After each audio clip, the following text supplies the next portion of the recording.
안녕하세요.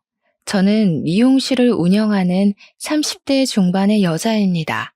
벌써 몇 년이 지난 일이지만 아직도 그 일만 생각하면 기가 막혀 이렇게 글을 쓰게 되었네요. 저와 남편은 5년이나 사귀고 결혼했지만 어쩌다 보니 시댁의 축복도 받지 못하고 결혼식을 올리게 되었어요. 바로 지금부터 쓸 사연이 힘들었던 제 결혼 이야기랍니다. 회계사로 일하는 남편은 어머님의 두 번째 자랑이었어요. 어머님의 첫 번째 자랑은 남편의 형이었죠. 대학에서 연구원으로 일하시면서 교수 임용을 앞두고 있었거든요. 두 아들이 좋은 대학을 나오고 남들이 부러워하는 직장에 다니는 것이 어머님의 자랑거리와 자부심이었어요. 그에 비해 저는 고졸 출신의 미용사였죠. 고졸이라는 제 학력은 어머님의 높은 기준에 못 미쳤어요. 그래서 저희 결혼 이야기만 나오면 반대하기 일쑤였습니다. 저는 예비 신랑과 결혼하기 위해서 어머님 비위를 참 잘 맞추었습니다. 쉽게 저희의 결혼을 허락하지 않은 어머님이 섭섭하기도 했지만 사랑하는 사람을 낳아주신 분이니 최선을 다했어요. 어머님에게는 특유의 말버릇이 계셨는데요. 두 아들을 잘 키웠다는 공치사였죠. 내 나이 30도 안 돼서 남편 죽고 혼자 두 아들 공부시켜 서울에 있는 대학에 떡하니 입학시켰다. 그뿐인 줄 아니? 작은 아들은 회계사 만들었지 큰 아들은 곧 교수 될 거지. 아유, 그 모진 세월을 다 말해 뭐하니? 어머님, 정말 대단하세요. 정말 고생하셨겠어요. 어머님이 그런 이야기를 늘어놓으면 저는 손바닥을 마주치면서 맞장구를 쳐드렸죠. 고등학교 졸업하고 바로 미용실에서 일하다 보니 늘어나는 것은 미용 기술뿐만이 아니었습니다. 어떻게 하면 상대방 기분을 잘 맞출지 눈치도 같이 늘게 되었어요. 눈치 빠른 저는 어머님이 탐탁치 않게 생각하는 걸 알았기에 더욱 노력했습니다. 며느리 또한 아들의 능력에 맞는 고학력자를 원하셨거든요. 그런 어머님의 높은 기준을 알기에 예비 신랑의 형도 30대 중반이 넘었지만 여자를 만나지 않은 수총각이었어요. 예비 신랑 말로는 20대 때에는 몇 번의 연애를 시도하긴 했지만 어머님의 반대에 만나는 것을 포기했는지 그 뒤로 연애 소식이 없다고 했죠. 어머님은 제게도 입버릇처럼 아들과 어울리지 않는다고 말하고는 하셨어요. 잘난 아들과 제가 얼마나 어울리지 않는지 설명하는 거였죠. 너 요즘 회계사가 얼마나 잘 나가는지 알지? 공부도 많이 하고 어려운 직업이잖니. 아무나 못하는 거야. 그런데 미용사는 기술만 좋으면 고졸도 할 수 있는 거잖아. 나는 그게 사람의 급이라고 생각한다. 사람은 같은 급끼리 살아야 더 잘 사는 거 알지? 그럼요, 어머니. 회계사 되는 게 쉽나요? 너무 어렵죠. 명환 씨가 정말 대단한 것 같아요. 똑똑한 머리는 어머님을 닮았나 봐요. 제가 그렇게 맞장구를 칠 때마다 어머님은 중요한 말은 쏙 빼고 하는 저를 얄밉다는 식으로 쳐다보고는 하셨어요. 그날도 어머님에게 붙잡혀 아들과 헤어지라는 말을 빙빙 돌려 듣고 있을 때였어요. 옆에 앉아있던 예비 신랑이 결혼 이야기를 자연스럽게 어머님께 꺼냈습니다. 어머니, 저희 만난 지도 오래되었고 이제 결혼하겠습니다. 예비 신랑의 말에 어머님은 두 눈을 동그랗게 뜨고 반대하기 시작하셨죠. 이제 겨우 30살 넘은 나이에 무슨 결혼하겠다는 거니? 네 형도 아직 장가도 안 갔는데 동생이 먼저 가는 법이 어디 있어? 안 된다. 요즘은 그런 거 안 따져요. 형은 아직도 만나는 사람도 없는 것 같던데요. 저희 먼저 결혼할게요. 이번에는 예비 신랑도 마음을 단단히 먹었는지 어머님의 만류에도 끄떡하지 않았습니다. 아유, 너희 형이야 워낙 직업 좋지 인물 좋지. 금방 생기지 않겠니? 그런 걱정하지도 마라. 내 아들한테 시집 안 오면 자기들만 손해지. 예비 신랑은 제 손을 꽉 잡으며 말을 이었습니다. 그러니까요. 제가 이 사람한테 장가 못 가면 손해 같아서 결혼하려고요. 그게 무슨 말이야? 네가 왜 손해봐? 어디가 모자라서 그런 말을 하는 거니? 나는 절대 너희 결혼 안 시킬 거다. 그렇게 알고 있어라. 어머님은 토라지셔서 방 안으로 들어가 버리셨습니다. 어머님 눈에는 제가 그렇게 부족한 사람으로 보이시는 건지 서운한 마음이 들었어요. 아무리 노력해도 치롱성 같은 어머님의 마음을 돌릴 수가 없었을 것 같았죠. 어머님은 제게 넌지시 첫사람이 잘 들어와야 뒷사람이 잘 들어온다는 말을 자주 하셨어요. 아직 예비 신랑 형도 결혼하지 않은 상황이었기에 제가 먼저 며느리가 되면 큰 며느리도 어머님 기준에 맞지 않은 사람이 들어올 거라고 판단하셨거든요. 그 당시 어머님은 예비 신랑 형에게 너는 사람 잘 데리고 들어오라고 자주 말씀하셨죠. 서운해도 어쩌겠어요. 사랑하는 사람과 결혼하기 위해서 감내하고 받아들여야 한다고 생각했네요. 그리고 드디어 어머님께 학수고대하던 소식이 들렸습니다. 바로 예비 신랑 형이 결혼할 사람이 있다며 집으로 데려오겠다고 했다는 거였죠. 예비 신랑도 오랫동안 기다려왔던 소식이라 너무 좋아하면서도 제 걱정을 했어요. 형이 데려온 여자분이 제약회사 연구소에 다닌다고 했거든요. 예비 신랑 형이 다니는 대학원에 여자분이 다니게 되면서 만나게 되었다네요. 좋은 학력에 좋은 직장, 딱 어머님이 원하는 며느리감이었던 거죠. 그래도 오랫동안 혼자였던 예비 신랑의 형에게 짝이 생겼다는 이야기에 축하를 했습니다. 한 사람이라도 어머님 마음에 쏙 드는 며느리가 있으면 저희 결혼도 허락해 주실 거라고 생각했거든요. 두 분은 만난 지 얼마 되지 않아 결혼 약속을 하셨다네요. 예비 신랑과 저는 5년 동안 만났지만 결혼 허락도 받지 못했기에 두 분이 부러웠습니다. 그러던 중에 어머님께 전화가 왔어요. 너 이번 주 토요일에 우리 집에 올 수 있니? 큰아들이랑 결혼할 사람이 이번 주 토요일에 생일이라는구나. 어머님이 먼저 집으로 초대해 주시다니 평소보다 더 들뜬 목소리로 대답했습니다. 그럼요, 당연히 가야죠. 몇 시에 오시기로 했어요? 저녁 6시쯤 온다고 했어. 아유, 그날은 할 게 많을 것 같네. 아침 일찍 서둘러야겠어. 그렇겠네요. 저도 6시쯤이면 괜찮을 것 같아요. 주말이긴 한데 평소보다 조금 일찍 문 닫고 찾아뵐게요. 제 말에 어머님이 깜짝 놀라시더라고요. 그게 무슨 말이니? 너는 아침 6시에 와야지. 할 일이 한두 개가 아닌데. 네가 내 며느리 되고 싶어 하니까 인심 써서 불러주는 거야. 아유, 제약회사 다니면서 공부하는 게 쉬운 일이 아니잖니? 그래서 생일상 차려주려는 거야. 그렇게 알고 너도 도와라. 어머님의 말에 당황스러웠어요. 아침 6시부터 오라는 말은 주말에 미용실 문을 닫으라는 말이잖아요. 주말 장사가 얼마나 큰지 어머님은 모르시는 것 같았죠. 한참을 고민하던 끝에 알겠다고 말했습니다. 일단 어머님이 먼저 전화도 주셨고 가족 행사에 참여하라는 말을 돌려서 하는 거라고 생각했거든요. 알겠어요, 어머니. 그날 아침에 찾아뵐게요. 최근에 허리도 삐끗하셨다면서요. 조심하셔야죠. 알겠다. 늦지 말고 꼭 아침 6시까지 와라. 이만 끊으마. 어쩔 수 없이 토요일 아침에 어머님 댁으로 향하게 되었습니다. 어머님을 차에 태워 20분 정도 떨어진 시장으로 향했습니다. 시장에는 이른 시간부터 사람들로 북적였어요. 미용실 특성상 예약하신 손님이 없으면 오전 10시쯤 문을 열었기에 이른 아침부터 활기찬 시장 모습에 놀랐어요. 대한민국 어머님들의 부지런함이란 정말 대단한 것 같았습니다. 어머님은 시장을 몇 바퀴나 돌면서 재료들을 꼼꼼히 살펴보며 구매하셨어요. 저는 짐을 들고 뒤따라 걸어가며 시장 안을 이리저리 둘러보았습니다. 정육점의 채소 가게를 돌아 조금 멀리 떨어진 수산시장까지 들려 장을 보셨거든요.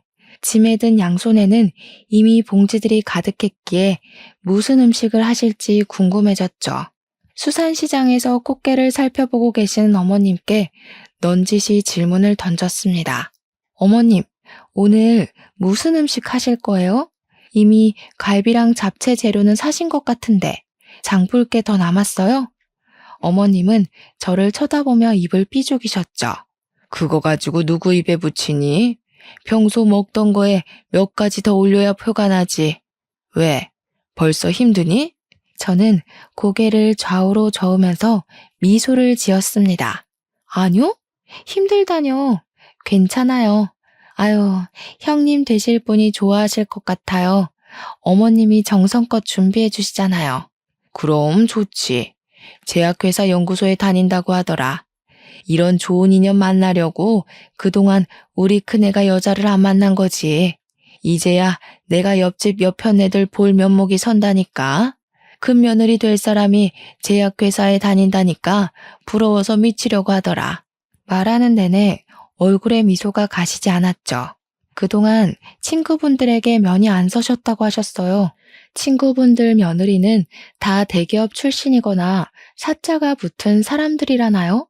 일단 제 직업도 사자가 붙어 있었지만 어머님 기준에는 학력 미달이었죠. 교양과 학식을 갖춘 분이라는 생각을 하니 오늘 처음 만나게 될 미래의 형님에 대한 기대감이 높아져 갔습니다. 어머님은 그 후로도 한참을 시장을 둘러보시다가 집으로 돌아가자고 하셨어요. 어머님 댁으로 돌아와 장바구니를 식탁에 올려놓고 시계를 보니 벌써 10시가 다 되어가고 있었죠. 6시에 출발해 10시에 돌아오다니 발도 아프고 팔도 빠질 것 같았습니다. 평소보다 일찍 일어났기에 평소에 꼬박꼬박 챙겨 먹던 아침도 거르고 와서 배가 고파왔습니다. 어머님, 밥 먹고 하면 안 될까요? 걸어 다녔더니 배가 고파서요. 그것 걸었다고 배가 고파? 너는 온종일 서서 일한다는 애가 체력이 그렇게 약해서 일이나 제대로 하겠니? 재료 손질하고 요리까지 하려면 시간 없다. 참아봐. 맛있게 요리해서 저녁에 같이 먹자.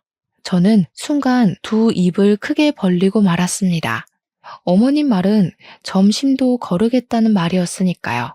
속상했지만 입가에 어색한 미소를 띠며 재료 손질을 시작했습니다. 전도 부치고 갈비도 재워놓고 잡채도 볶으며 틈틈이 간을 본다는 핑계로 음식을 주워 먹었어요. 줄인 배를 채워 넣으니 달라붙은 등가죽이 펴지는 느낌이 들었죠. 한참 요리하고 보니 시계는 벌써 4시가 넘어 있었죠.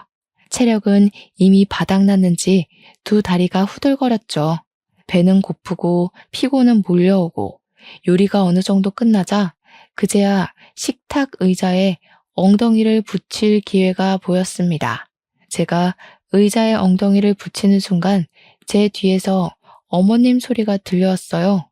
넌 뭘 그렇게 앉아 있는 거니? 곧 있으면 손님 들어올 텐데.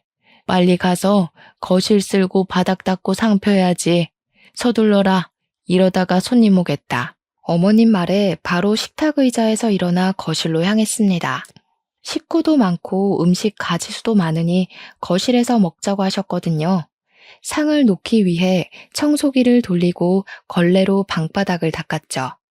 미용실에서 일할 때보다 체력 소모가 더 큰 것 같았어요. 내 체력이 이렇게 안 좋았나 하는 생각이 들더라고요. 온종일 서서 손님 커트 치고 파마했어도 오늘처럼 체력이 바닥까지 고갈되지 않았으니까요. 하지만 제 일은 거기서 끝나지 않았습니다. 상 위에 음식을 세팅하는 일도 남아 있었죠.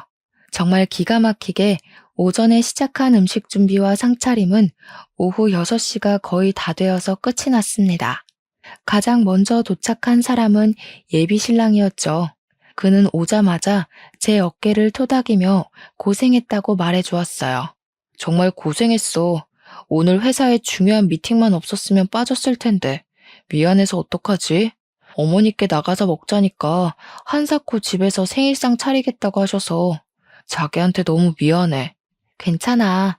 어머님이 불러줘서 너무 좋았어. 그리고 도와드리길 너무 잘한 것 같아.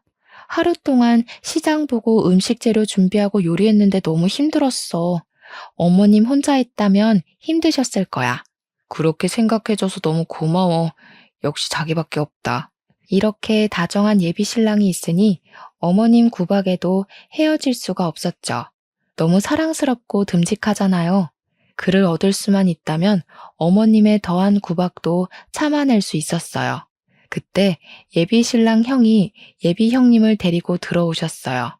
제약회사 연구소에서 일한다고 들었기에 저는 당연히 공부만 하고 꾸미지 않은 수수한 여자분일 거라고 생각했죠. 하지만 집으로 들어온 여자분은 머리끝에서 발끝까지 세련되게 꾸몄더라고요. 손에 들고 있는 가방도 한정판 명품이었죠. 예비 형님의 세련된 취향과 꾸미는 걸 좋아하시는 것 같아 저와 잘 맞겠다 싶었습니다. 패션이나 미용 이야기를 하면서 친해질 수 있겠다고 생각했거든요. 집 안으로 들어온 예비 형님은 어머님께 활짝 웃으며 인사했어요. 어머니, 잘 지내셨어요? 생일까지 챙겨주셔서 너무 감사해요. 어머님은 형님의 두 손을 잡으셨어요. 이제 우리 집 사람이 될 텐데 내가 챙겨야지. 배고프지? 어서 와서 밥부터 먹자. 정말 고생하셨겠어요. 너무 감사해서 어떡하죠? 회사 사람들도 시집 잘 간다고 부러워하는 거 있죠? 아이고, 말도 참 예쁘게 하네. 그래, 나도 내 자식이라고 생각하고 차린 거니까 마음껏 먹어. 저는 어머님 옆에 서서 처음 보는 예비 형님께 인사를 드렸습니다. 안녕하세요. 처음 뵙겠습니다. 명환 씨랑 만나고 있는 최민영이라고 해요. 잘 부탁드려요, 형님. 안녕하세요. 만나서 반가워요. 명석 씨한테 동생이 오랫동안 만난 여자친구가 있다고 들었어요. 오늘 만날지 몰라서 선물은 어머님 것만 준비를 해왔네요. 형님은 어머님께 쇼핑백을 건넸습니다. 뭘 매번 이런 걸 준비해와. 어서 앉아서 밥 먹자. 가족들이 상에 둘러앉자 저도 잽싸게 예비 신랑 옆으로 자리를 잡고 앉았습니다. 그 순간 어머님이 저를 보며 말했어요. 너까지 앉으면 어떡해? 부엌에 가서 음식 가지고 와야지. 가서 갈비도 더 가져오고 잡채도 더 퍼와라. 저는 어색한 미소만 지으며 다시 자리에서 일어나야 했습니다. 잡채와 갈비를 그릇에 담아 상 위에 올려놓으니 이번에는 국을 더 가져오라고 하더라고요. 저는 다시 자리에서 일어나야 했습니다. 그때 예비 신랑이 일어나서 부엌으로 따라 들어왔어요. 자기야, 내가 할게. 들어가서 밥 먹어. 저는 국그릇을 예비 신랑에게 건네주고 거실로 돌아왔습니다. 예비 형님이 저를 보며 활짝 웃더니 말을 붙였죠. 어머, 미용실 하신다고 들어서 그런지 패션 감각이 좋은 것 같아요. 대학은 어디 나왔어요? 형님의 질문에 당황스러웠어요. 미용실에서 갑자기 대학 이야기가 왜 나올까요? 그것도 어머님 앞에서 말이죠. 난감함에 입을 오물거리고 있을 때 어머님이 대신 답을 하셨습니다. 아, 얘는 대학 안 나왔어. 고졸이야. 어머님 말에 죄를 진 것도 아닌데 고개가 숙여졌어요. 제 앞에서 두 사람의 대화가 이어졌죠. 아, 그래요? 제가 괜한 이야기 꺼낸 건 아니죠? 저는 당연히 도련님이 좋은 학교에 좋은 직장 다녀서 여자친구분도 좋은 대학 다니다가 미용사 하는 거라고 생각했네요. 혹시 실례가 되지 않았죠? 괜찮아요. 그렇게 생각하실 수도 있죠. 다행이네요. 아무튼 어머니, 정말 대단하신 것 같아요. 어떻게 두 아들을 대학에 보내고 큰아들은 대학 교수에 작은아들은 다들 부러워하는 회계사를 만드신 거예요? 정말 능력 있으신 것 같아요. 그이한테 들으니까 어머님도 대학 나오셨다던데. 어머님 세대에 대학 나오신 거면 요즘이랑 비교도 안 되게 엄청난 거잖아요. 형님의 말에 어머님은 기분이 좋으신지 활짝 웃으셨어요. 아유, 말도 마라. 그 당시에는 고등학교 나와도 가방끈 길다는 말 듣던 시대였어. 형편이 어려워도 성적이 조금만 모자라도 대학 근처도 못 가던 때였다. 그래도 지금은 대학 가기 수월한 시대 아니니 조금만 노력하면 갈 수 있는 대학이 많잖아. 그럼요. 어머님이 정말 대단하신 거죠. 아들들 잘 키워 거기다 며느리들도 다 좋은 학벌로 얻으시고. 아, 맞다. 민영 씨는 고졸이라고 했던가요? 형님은 콕 짚어 다시 제게 고졸이냐고 물어왔습니다. 일부러 그런 것은 아니었겠지만 기분이 좋지 않았어요. 네, 미용고 졸업 후에 바로 미용실에 취직했거든요. 아유, 고등학교 졸업하고 바로 취업이라니. 많이 힘들었겠어요. 그렇게 힘들지 않았어요. 미용사가 되는 게 어릴 때부터 꿈이었으니까요. 미용사가 뭐가 대단하다고 꿈식이나 된다니? 세상에 얼마나 좋은 직업이 많은데. 어머님 말에 밥을 먹다가 밥알이 목에 걸려 콜록거렸습니다. 어머님에게는 제 꿈이 다른 직업보다 하찮게 보이셨을까요?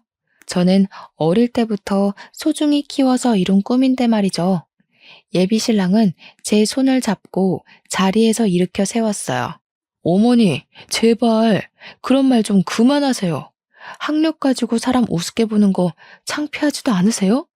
이 사람 미용실 하면서 저보다 돈 더 많이 벌어요. 능력으로 따지면 저보다 더 뛰어난 사람이에요. 자기야, 일어나, 가자. 제가 자리에서 일어나자 어머님이 저를 보면서 쏘아붙이셨어요. 너는 어디서 배워먹은 버르장머리냐? 밥 먹으면서 어른보다 먼저 일어나는 거 아니라고 안 배웠니? 너희 집에서는 그렇게 가르치니? 그래서 못 배웠다는 소리를 듣는 거야? 어머니, 그만하시라고 했잖아요. 어머님이 아무리 괴롭혀도 저랑 민영이는 헤어지지 않아요. 민영이랑 결혼 허락하지 않으시면 허락 없이 결혼하겠습니다. 예비 신랑은 제 손을 잡고 집을 나왔습니다. 저를 데려다 주는 내내 아무 말도 하지 않았죠. 예비 신랑은 평소에 조금 더 참고 기다리면 어머님이 저희 결혼을 허락할 거라고 저를 다독여 왔었어요. 형이 결혼하고 나면 저희를 받아들이실 거라고요. 새로운 식구가 될 사람 앞에서도 저를 향한 어머님의 구박이 이어지자 그의 인내심이 바닥을 드러내고 말았던 거죠. 저희 집에 도착했을 때 그가 제 손을 꽉 잡으며 닫고 있던 입을 열었어요. 민영아, 우리끼리 결혼하자. 우리 집 축하받으면서 결혼하고 싶었는데 그렇게 해주지 못해서 미안해. 그는 제게 청혼을 했습니다. 물론 어머님의 허락과 축하가 있으면 더 좋았을 테지만 그와 함께 할 수 있다면 아무 상관없었습니다. 나도 자기랑 결혼하고 싶어. 우리 예쁘게 잘 살자. 그는 저를 꼭 껴안고 한참을 등을 토닥였습니다. 그동안 서러웠던 마음이 한순간에 녹아내렸어요. 며칠 후에 예비 신랑은 꽃바구니와 선물 상자를 준비해서 저희 부모님 댁으로 찾아갔어요. 그는 어머님 허락은 받지 못했지만 저희 부모님 허락은 꼭 받아야 한다고 했죠. 저희 부모님도 오랫동안 예비 신랑을 지켜보았고 저희가 함께하길 바랬기에 흔쾌히 결혼을 허락하셨어요. 결혼 허락해 주셔서 정말 감사합니다. 민영이를 행복하게 해주겠습니다. 자네 믿고 내 딸 맡기는 거니까 잘 부탁하네. 오래 기다린 만큼 행복하게 해줘. 예비 신랑은 저희 부모님과 밤늦게까지 이야기를 하고 집을 나오며 제 손을 꽉 잡았어요. 자기 부모님까지 우리 결혼 반대하면 어쩌나 걱정했어. 그래도 한쪽 집이라도 축복해줘야 자기한테 내가 덜 미안하잖아.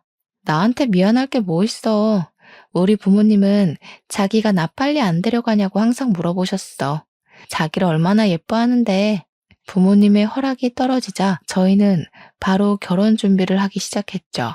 친구들이 결혼 준비로 힘들다고 할 때 즐겁지 왜 힘드냐고 핀잔을 주었는데 막상 제가 하려니 정말 만만치 않은 일이었어요. 신혼집부터 예식장 혼수까지 할 것은 많지만 제 몸은 하나잖아요. 예식장도 여러 군데 다니면서 예식비를 비교하고 드레스 고르는 것도 다 품이 들어갔죠. 미용실이 한산할 때 잠깐 시간 내서 예약하고 준비를 하다 보니 더욱 쉽지 않았어요. 결혼 준비로 바쁜 시간을 보내고 있을 때 오랜만에 친구가 찾아오게 되었어요.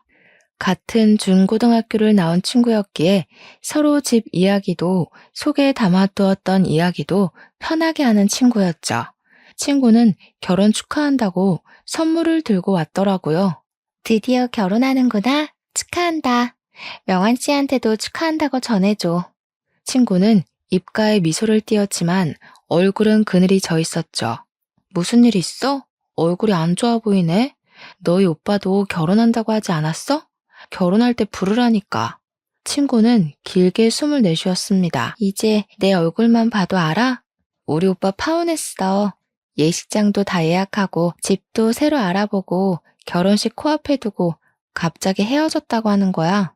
그 여자분이랑 동거한다고 하지 않았어? 그러니까 잠깐 산 것도 아니고 2년 정도 살았거든.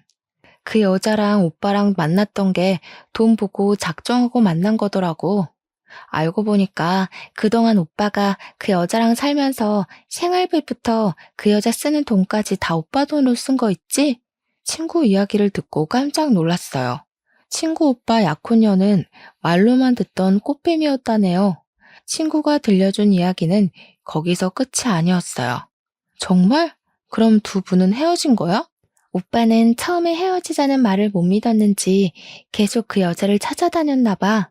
그런데 그 여자가 오빠를 스토커로 신고까지 한 거 있지? 지금 우리 오빠는 말 그대로 멘붕 상태야. 알고 보니까 예식장 비용부터 결혼 비용 전부 오빠 돈으로 냈었대.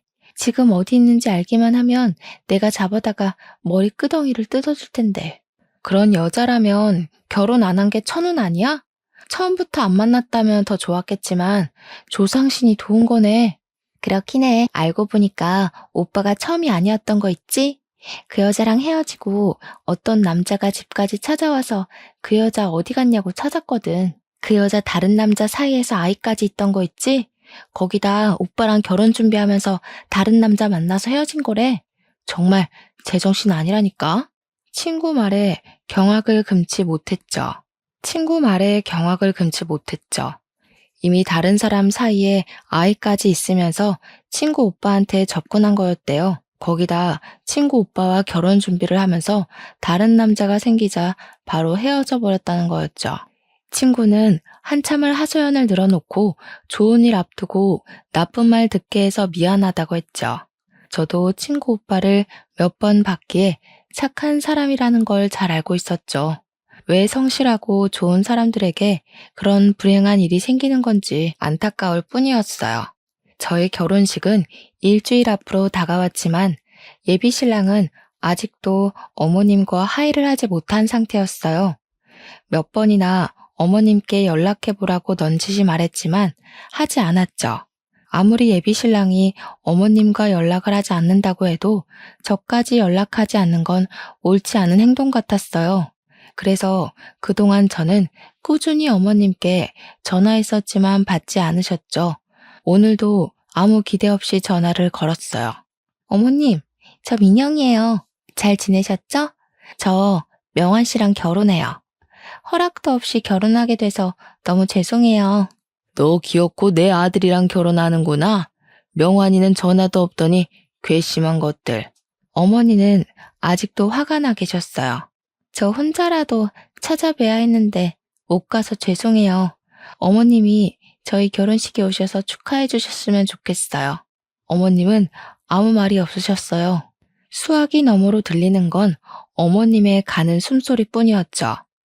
어머님, 꼭 오셨으면 좋겠어요. 기다리고 있을게요. 결국 어머님은 제 말에 대답 안 하시고 전화를 끊으셨습니다. 결혼식 당일 아침까지 시댁 식구들은 나타나지 않았죠. 신랑 혼주석이 텅 비어버릴 생각하니 남편에게 미안해졌어요. 어머님께 조금 더 잘했더라면 오시지 않았을까라는 생각 되었거든요. 어머님을 찾아뵈고 결혼식에 참석해달라고 할 걸 후회가 되었죠. 터벅터벅 신부 대기실로 들어가는데 어머님이 한복까지 곱게 차려입고 남편과 이야기를 나누고 있는 모습이 보였어요. 역시 피는 물보다 진하다고 했던가요? 그 옆에는 아주버님과 형님도 와 계셨습니다. 자식 이기는 부모 없다고 하잖아요. 저를 며느리로 받아들여 주신 모습에 감사할 따름이었습니다. 그때까지는 저희 결혼식은 양가의 축복 속에서 완벽하게 끝나게 될 줄 알았거든요. 신부 대기실에서 예식이 시작하길 기다리고 앉아있을 때였어요. 대기실 앞에서 고성이 오가는 소리가 들렸습니다. 여자 둘이 싸우는지 목소리는 점점 커져가더군요.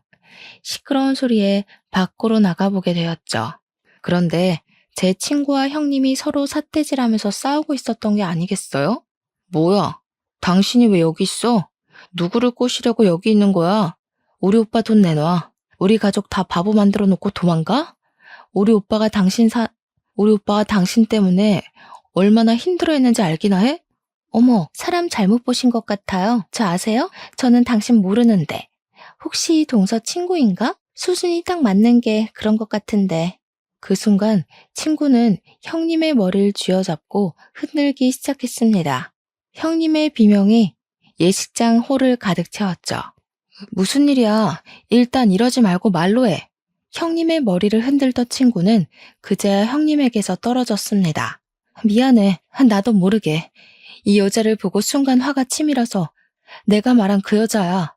우리 오빠를 씹던 껌처럼 단물 빠지니까 버리고 도망간 그 여자, 이 여자라고. 친구 말에 놀라 형님을 쳐다보았죠. 그때 어머님이 오셔서 머리가 엉망이 된 형님을 바라보셨습니다. 무슨 일이야? 왜 싸운 거야? 너 머리가 왜 흥크러진 거야? 그 순간 형님이 눈에서 닭똥 같은 눈물을 흘리면서 바닥에 주저앉았어요. 어머님은 형님을 토닥이며 달래기 시작하였죠. 저는 친구를 데리고 신부 대기실로 들어갔습니다. 지금 상황에 대해 이야기를 듣고 싶었거든요. 친구 말만 들으면 형님은 친구 오빠를 버리고 간 꽃뱀이었으니까요. 정말? 확실한 거야? 우리 형님이 너희 오빠 버린 거 맞아? 우리 형님이 확실해? 정말이라니까. 저 여자가 틀림없어. 내가 2년이나 봤는데 몰라보겠어? 그런데 형님이라니 무슨 말이야? 그때 어머님이 신부 대기실로 들어오면서 제게 사태질을 하셨습니다. 너는 어떻게 돼 내가 친구까지 그 모양이냐? 정말 좋게 보려고 해도 좋은 구석이 있어야 좋게 보지. 교양 없이 이게 무슨 짓이야? 사람을 잘못 봤으면 죄송하다고 사과를 해야지. 내 며느리를 그런 여자하고 같은 취급을 해? 이래서 사람 가려받으려고 했던 거야. 알겠니? 어머니, 그게 아니라요. 친구 오빠랑 결혼 약속까지 하고 버린 여자가 형님이래요. 뭐야? 어디서 그런 여자를 네 형님이라고 들먹여? 아무리 못 배웠어도 그런 말하는 건 아니지. 그때 남편이 신부 대기실로 뛰어들어오면서 제 손을 잡았습니다. 어머니가 그렇게 형수에 대해서 잘 알아요? 오늘이 무슨 날인지는 알고 그런 말씀 하시는 거예요? 오늘 저희 결혼식이에요. 그럼 축하는 못할 망정 면박을 주는 건 아니죠. 여기 제 처가 식구들까지 계세요. 제 아내에게 이런 식으로 말씀하시는 거 제 얼굴에 침 뱉으시는 거예요. 남편은 제 손을 잡고 신부 대기실을 빠져나갔습니다. 잠시 화장을 고치고 온 사이에 어머님과 형님은 집으로 돌아가셨어요. 결국 시댁 식구들이 없는 결혼식을 치르게 되었죠. 텅 빈 신랑 혼주석이 왜 이렇게 섭섭하던지 그것과 비례하게 결혼식 내내 형님에 대한 충격이 가시지 않았습니다. 인생에 한 번밖에 없을 결혼식이 엉망으로 끝나고 말았죠. 남편은 나중에 우리끼리 리마인드 웨딩을 하자고 했지만 서운한 건 어쩔 수 없었어요. 그리고 남편은 시댁과 다시 연락을 끊게 되었죠. 남편에게 미안했어요. 남편이 시댁과 연락 끊게 된 원인은 결국 저였으니까요. 저는 다시 어떻게든 남편을 시댁과 연결을 시켜주고 싶었는데요. 남편에게 말하지 않고 시댁을 찾아가게 되었죠. 어머님은 제가 찾아갈 때마다 저를 향해 비난을 퍼부으셨습니다. 저 때문에 아들 하나를 잃게 되었다고 하면서요. 너는 왜 자꾸 내 집에 들락거리는 거니? 보기 좋은 얼굴도 아닌데 명한이를 꼬드겨서 빼돌린 적도 있다니 당장 안 나가? 어머님은 저를 보며 눈을 흘기셨죠. 저를 곱게 보지 않은 눈초매도 부지런히 밥을 하고 화가 풀리기를 기다렸어요. 밥상을 차려 어머님 앞으로 가지고 갔습니다. 저는 조심히 형님에 대해 이야기를 꺼냈어요. 친구 말로는 형님은 아이까지 있는 유부녀였으니까요. 혹시라도 아주버님이나 어머님이 쫓고 계신 거라면 지금이라도 바로잡을 수 있는 기회라고 생각하거든요. 어머님, 그런데 아주버님 곧 결혼하시잖아요. 그래도 결혼하시기 전에 형님에 대해 알아보시는 건 어떻게 생각하세요? 믿져야 본전이잖아요. 어머님은 눈을 부릅뜨며 소리를 지르셨어요. 그게 무슨 말이냐? 지금 네 형편이 정신 나간 여자라는 거야? 어떻게 네 친구 말만 듣고 오해를 할 수 있는 거야? 걔가 너같이 수준 떨어지는 애인 줄 알아? 좋은 학교 나와서 좋은 학교 나와서 좋은 직장에 다니는 애다. 좋은 학교 나오고 좋은 직장 다니는 사람도 그런 사람들 있어요. 아직 결혼 전이니까 확인한다고 생각하고 알아보시는 건 어떠세요? 그때 어머님이 제 뺨을 때렸습니다. 순간 눈앞에 번개가 내리치는 것처럼 번쩍했죠. 너무 놀라서 어머님을 쳐다보았습니다. 어머님은 시뻘건 얼굴로 제게 소리쳤습니다. 듣자 하니까 그렇게도 사람을 깎아내리고 싶니? 좋은 학교, 좋은 직장 다니는 게 그 사람의 능력을 평가하는 거다. 그 사람이 평소에 어떻게 살아왔는지 알려주는 거라고. 너 같은 애는 죽었다 깨어나도 못하는 거지. 당장 나가, 꼴도 보기 싫으니까. 저는 붉은 뺨을 감싸주고 시댁을 나오게 되었습니다. 제 딴에는 걱정돼서 드린 말이었지만 손찌검 하실 정도로 기분이 나쁘셨던 걸까요? 서운하고 섭섭했습니다. 집에 도착했지만 어머님에게 맞은 뺨은 아직도 자국이 남아 있었죠. 현관문을 열기 전에 손거울로 붉은 뺨을 슥슥 비벼 문질렀어요. 그래도 붉은기는 사라지지 않더라고요. 어쩔 수 없이 조심히 문을 열고 안으로 들어갔습니다. 남편이 집에 먼저 와 있었어요. 한 손으로 붉은 뺨을 가리고 남편에게 다가갔습니다. 자기 먼저 와 있었어? 배고프지? 뭐 먹을까? 남편은 제게 다가오며 고개를 쭉 내밀었습니다. 얼굴은 왜 가리고 있는 거야? 무슨 일이 있었어? 어깨를 움찔하는 순간 남편이 얼굴을 가리고 있는 손을 내렸어요. 남편은 붉게 부은 뺨을 보고 두 눈을 부릅떴죠. 얼굴이 왜 이래? 이거 손자국 아니야? 누가 이런 거야? 남편의 질문은 쉴 새 없이 이어졌죠. 하지만 질문에 대답해 줄 수가 없었어요. 아, 그게 어쩌다 보니까 이렇게 됐네? 저는 대답을 얼버무렸습니다. 차마 어머님이 했다고 말 못하겠더라고요. 오늘 미용실 쉬는 날이잖아. 오늘 어디 다녀온 거야? 아내 얼굴에 붉은 손자국을 보고 어떤 남편이 진정하겠어요. 거짓말로 이 상황을 넘겨볼까 했지만 적당히 핑계도 생각나지 않았습니다. 남편에게 별일 아니라고 말해보았지만 남편은 집요하게 물어봤죠.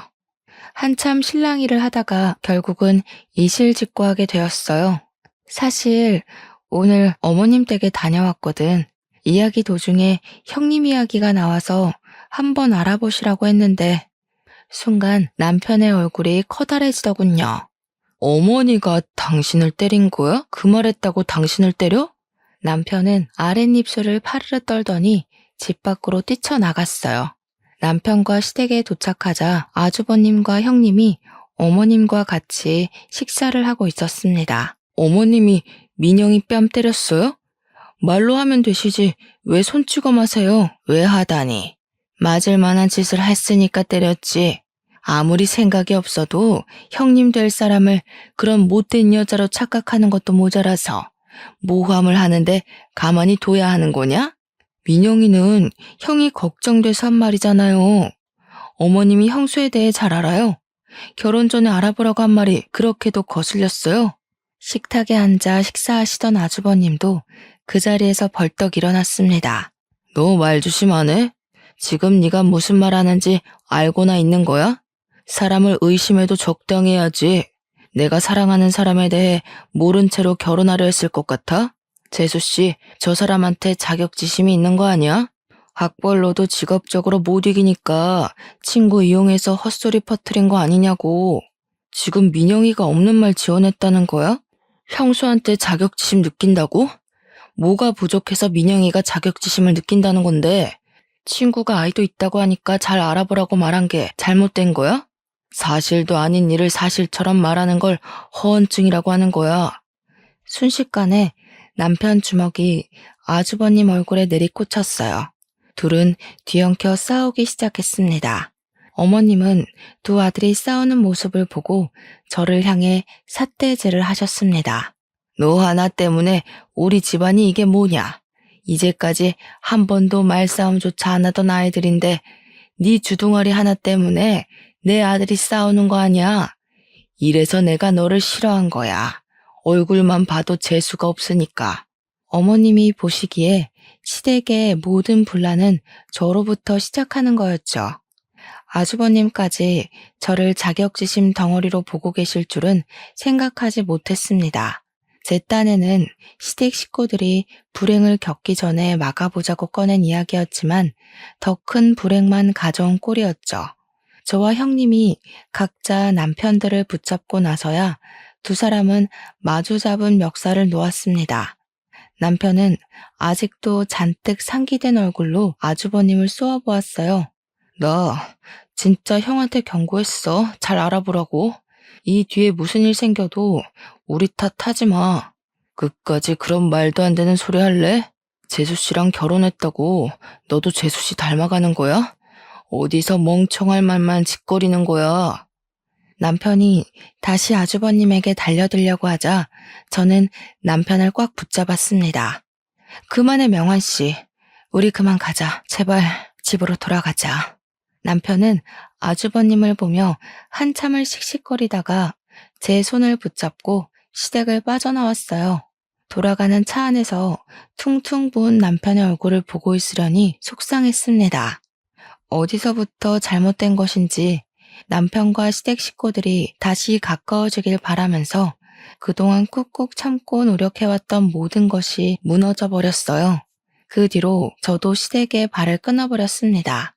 저로 인해 시댁에 분란만 생긴다면 더 이상 시댁 일에 개입하지 않는 것이 현명하다고 생각했죠.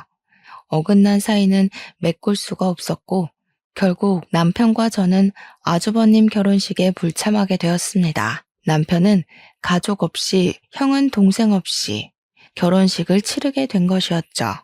형님 내외가 결혼한 지 2달쯤 되었을 때였어요. 어머님이 먼저 제게 전화를 하셨어요. 너 오늘 쉬는 날 아니니? 와서 밥 좀 해라. 마당에 잡초 뽑다가 허리가 삐끗했는지 통 움직일 수가 없네. 온 김에 청소도 하고 가고. 몇 달 만에 전화하셔서 꺼낸 말이 시댁에 와서 밥하란 말이었습니다. 한참 고민 끝에 저는 어머님께 시댁에 가지 않겠다고 말했습니다. 형님 일로 조언했다고 뺨까지 맞고 다시 시댁 가서 밥을 할 수는 없었죠. 여기서 시댁과 더 이상 얽히지 않는 게 올바른 선택이라고 생각했어요. 죄송해요, 어머니. 이제 어머님 댁에 안 갈 생각이에요.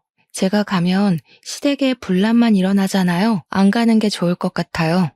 제 말이 끝나자마자 어머님의 고함이 핸드폰 너머로 들려왔습니다. 뭐야? 시어머니가 오라면 아무 말 없이 와야지. 뭐가 어쩌고 저째? 안 갈 생각이에요? 어머님, 죄송해요. 통화 오래 못할 것 같아요. 이만 끊을게요. 먼저 전화를 끊어버렸습니다. 그 뒤로 바로 어머님이 전화를 거셨지만 무시하고 받지 않았죠. 바로 다음 날 어머님은 형님을 데리고 함께 미용실로 찾아오셨어요. 두 사람은 가게로 들어오자마자 손님 머리에 파마를 말고 있는 제게 삿대질을 하면서 소리치셨습니다. 너는 시어머니 말도 안 끝났는데 어디서 먼저 전화를 뚝 끊니? 아무튼 못 배운 티를 내지. 교양 없이 시어머니가 아파서 누워있으면 바로 달려와서 밥하고 청소하고 해야지. 뭐? 다시는 안 가? 동서, 진짜 그러는 거 아니야. 어머님이 동서 부족한 거 알아도 며느리로 받아주려고 얼마나 노력하시는데 사람 성의를 그렇게 무시하면 안 되지. 형님까지 저를 향해 소리치는 모습에 어이가 없었습니다. 교양은 누가 없는 것인지 남의 영업장에 와서 고성방가라뇨. 교양은 두 분이 더 없어 보이시네요. 지금 일하는 거 안 보이세요? 여기 제가 일하는 직장이에요.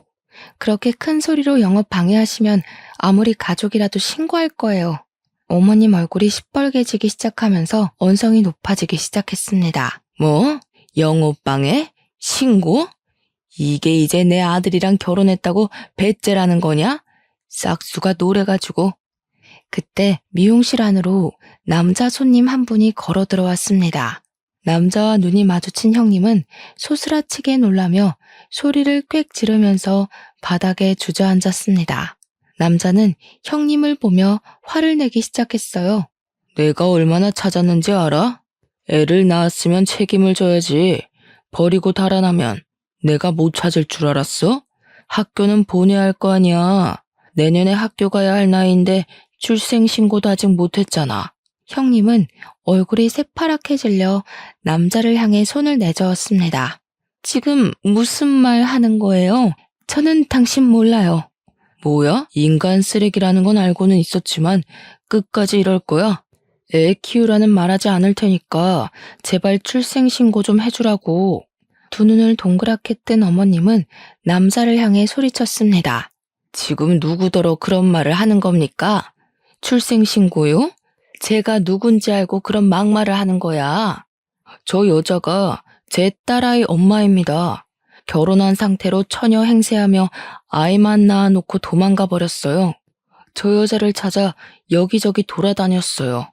그런 미친 여자가 내 며느리라는 말이에요? 사람 잘못 봤어요. 제가 어느 학교 나온 애인 줄 알기나 해요? 제약회사 연구소에 다니는 애란 말이에요.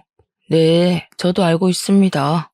저도 같은 학교 나왔거든요. 걱정하지 마세요. 저도 다시 저 여자 데리고 갈 생각 없습니다. 제 딸 출생신고만 해주면 되니까요. 어머님은 목덜미를 잡고 바닥으로 주저앉으셨습니다. 형님은 그 순간에도 남자를 향해 자기는 아이 엄마가 아니라고 소리를 질러댔죠. 사람 잘못 봤다고 했잖아요. 난 애를 낳은 적도 없단 말이에요. 왜 생사람 잡고 그래요? 계속 이런 식으로 나오면 혼인빙자로 경찰서에 신고할 수밖에 없어. 나 말고 다른 남자한테도 결혼하자고 꼬드겼던데 아직도 그 버릇 못 고쳤나 봐. 저 혼자 이 혼란스러운 상황을 정리할 수가 없었습니다. 두 사람은 소리를 지르며 싸우고 어머님은 바닥에 주저앉아 통곡하셨죠. 미용실 문을 닫고 남편에게 전화를 걸었습니다. 자기야, 미용실로 와줄 수 있어? 지금 어머님이랑 형님이랑 미용실에 오셨는데 난리가 나서 긴 말은 나중에 할게. 빨리 와. 남편은 알겠다고 말하며 전화를 끊었습니다. 그리고 30분 뒤에 남편과 아주버님이 미용실에 도착했습니다. 형님은 아주버님이 등장하자 이제 얼굴이 새파랗게 질리다 못해 보라색이 되어가고 있었죠. 미용실에 도착한 남편은 눈치로 지금 상황을 이해했는지 그 남자에게 말을 걸었습니다. 무슨 일인지 다시 설명 좀 해주시겠습니까? 저희가 이제 와서 상황이 파악이 안 되네요. 남자는 남편과 아주버님에게 다시 이야기를 시작했습니다. 저와 저 여자는 대학 선후배 사이였습니다. 제가 졸업하고 친한 후배를 만나러 학교에 갔다가 후배 소개로 알게 된 사이였죠. 연인이 되고 동거를 하던 와중에 아이가 생겼어요. 아이를 낳고 출생신고를 하러 갔는데 아이 엄마가 혼인신고가 되어 있다고 출생신고를 못한다고 하는 거예요. 결혼한 유부녀였던 거죠. 이 문제로 따지자 아이만 남겨놓고 집을 나가버렸어요. 결국 아직도 제 딸은 출생신고를 못한 상황이고요. 순간 아주버님의 얼굴이 샛노래졌습니다. 그럴 리가요. 저 사람이 그렇게까지 인정머리 없는 사람일 리가 없어요. 말 못할 사정이 있었겠죠. 제가 여기까지 오면서 몇 명의 남자를 거쳐왔는지 아십니까? 모두 하나같이 비슷한 방법이었습니다. 결혼 전제로 만나면서 비싼 선물 받아놓고 남자 돈 떨어지면 사랑하지 않는다. 다른 사람 있다고 하면서 헤어지고 한둘이 아니었습니다. 남자 말에 형님은 아주버님을 붙잡고 애원하기 시작했죠. 여보, 저 남자 말 믿지 마. 다 거짓말이야. 그 남자들이 먼저 나 좋다고 선물 주고 쫓아다닌 거야. 난 정말 그런 적 없어. 나 당신 사랑하는 거 알지? 너는 정말 하나도 안 변했구나. 그 말 나한테도 했던 말 아니야? 전 남편이 스토커처럼 따라다녀서 무서워서 결혼해 준 거라고. 시끄러워. 알지도 못하면 입 닥치고 있어. 당신이나 조용히 하지 그래? 더는 당신 말장난 듣고 있기 싫으니까. 아주버님은 붙잡는 형님을 밀어내고 미용실을 빠져나가 버렸습니다. 옆에 계신 어머님이 형님의 머리채를 잡아당겼습니다. 이 망할년이 내 아들을 뭐로 보고 접근한 거야? 이런 짐승만도 못하냐? 자기가 낳은 자식을 버려? 어머님, 왜 이러세요? 이러지 마세요. 저 남자 말 정말 사실이 아니에요. 그 입 다물지 못해? 어디서 못된 것만 배워서 내 아들을 홀려? 이런 못된 것은 버릇을 고쳐놓아야 해. 어머님은 형님의 머리채를 잡아 끌고 미용실 밖으로 나갔습니다. 저와 남편은 어머님을 말렸지만 어디서 그런 힘이 생기셨는지 떼어놓을 수가 없었습니다. 형님 머리채를 잡은 어머님은 욕짓거리를 퍼부으며 머리를 흔드셨죠. 못된 것, 그동안 얼마나 우리 집안을 우습게 봤으면 그런 짓을 해. 내가 가만두나 봐라. 그때 사이렌 소리와 함께 경찰차가 멈췄습니다. 싸운다는 주민신고로 출동했습니다. 어머니, 이러시면 안 됩니다. 경찰 양반, 아주 잘 왔어요. 이 못된 년 잡아가세요. 남자 등 후려쳐먹는 아주 못된 년이에요. 경찰관의 만류에도 어머님은 한참을 형님 머리채를 잡고 흔드셨죠. 형님은 비명을 꽥 질렀습니다. 어머니, 제발 그만하세요. 이러다가 머리가 다 뽑히겠어요. 어머님, 일단 진정하시고요. 같이 경찰서로 가셔야 해요. 신고가 들어와서 일단 조사를 받으셔야 하거든요. 아무리 못된 사람이라고 해도 이렇게 머리를 죄다 뜯어놓으시면 어떻게 합니까?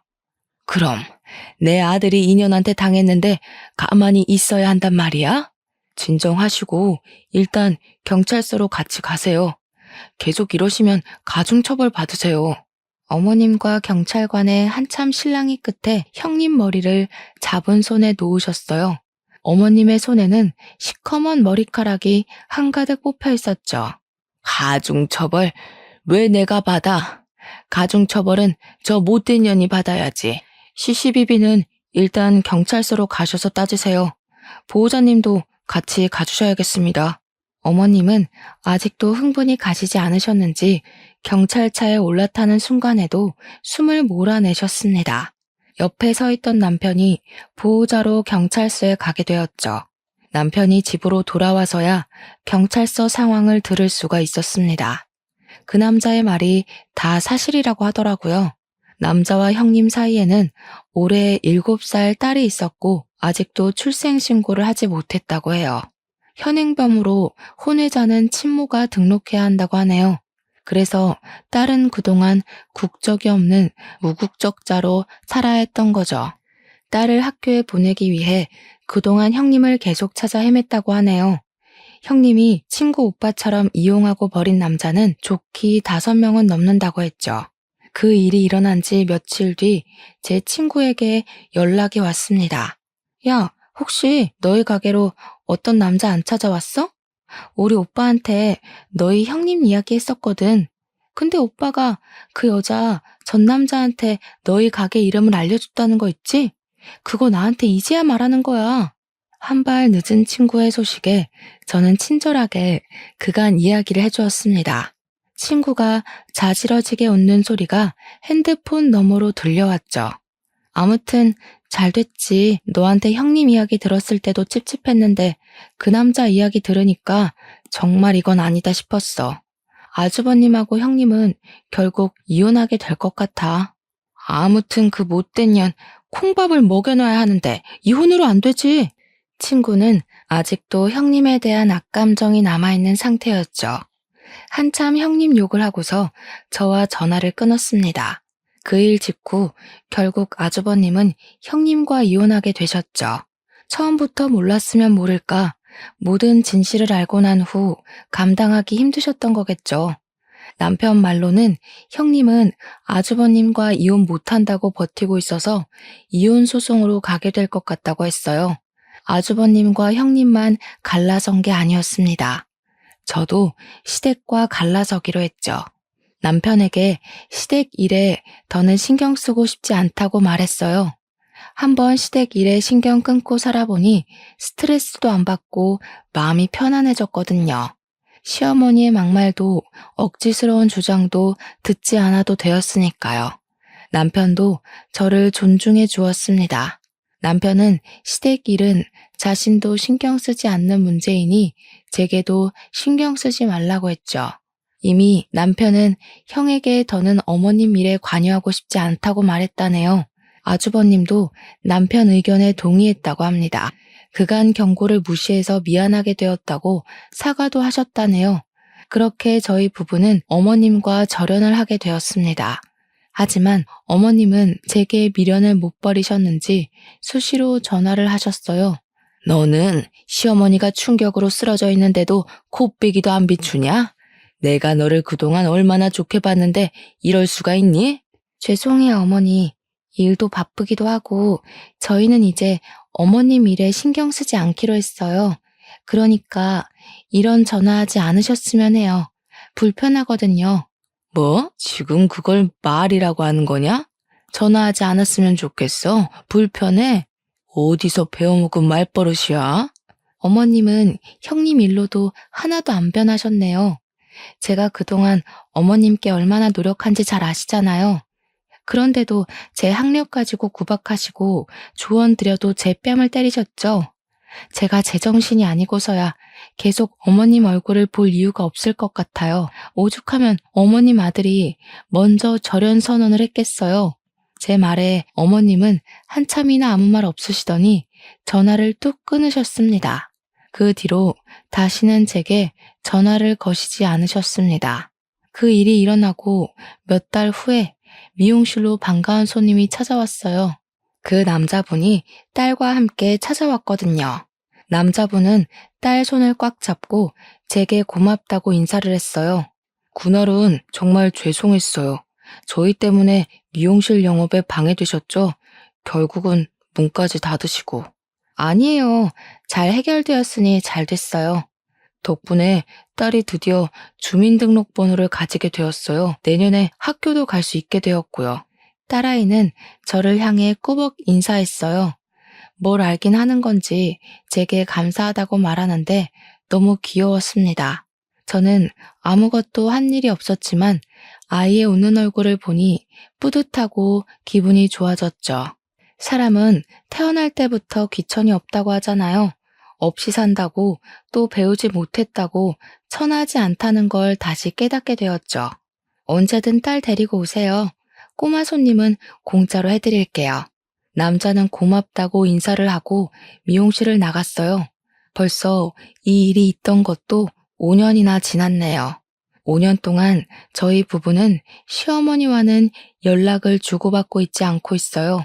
남편은 아주버님과 간단한 안부 정도는 주고받는 것 같긴 하지만요. 어쩌면 저보고 냉정하다고 할 사람도 있겠죠. 하지만 저는 그동안 최선을 다했다고 말하고 싶어요.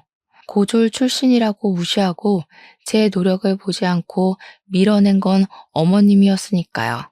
그 후 친구에게 들은 이야기를 조금 덧붙이자면요. 형님은 그동안 만났던 남자들에게 혼인빙자죄로 고소를 당했다고 해요. 어느 정도 그 죄가 인정되는 금전적으로 입었던 손해는 어느 정도 보상을 받을 수는 있었다네요. 그래도 마음에 남은 상처는 보상받을 수 없잖아요. 친구 오빠는 그 뒤로 가족들에게 비혼을 선포했다고 하더라고요. 그 후에는 누구도 형님이 무엇가 하고 사는지 모른다고 하네요. 직장도 그만두고 주위 사람들과 연락까지 끊어버리고 흔적도 없이 잠적해버렸죠. 짧은 제 생각으로는 다시 희생양이 될 남자를 찾아 헤매고 있지 않을까요? 평생 살아온 버릇을 고치긴 힘드니까요. 또 어떤 사람이 형님의 진실한 모습을 보지 못하고 희생될지 걱정이네요. 하지만 그 사람 또한 마음속을 보지 않고 화려한 것만 보려 한다면 또다시 형님에게 속게 되겠죠. 이만 긴 글을 줄여야겠어요. 여러분도 사람을 볼 때 겉모습과 학식만 너무 따지지 마시고 사람 인성도 봐주시면 좋겠어요. 다시는 누구도 사랑을 가지고 사기당하지 않았으면 좋겠습니다. 여러분들은 큰 역경 없이 행복하게 사시길 빌며 제 사연 들어주셔서 감사합니다.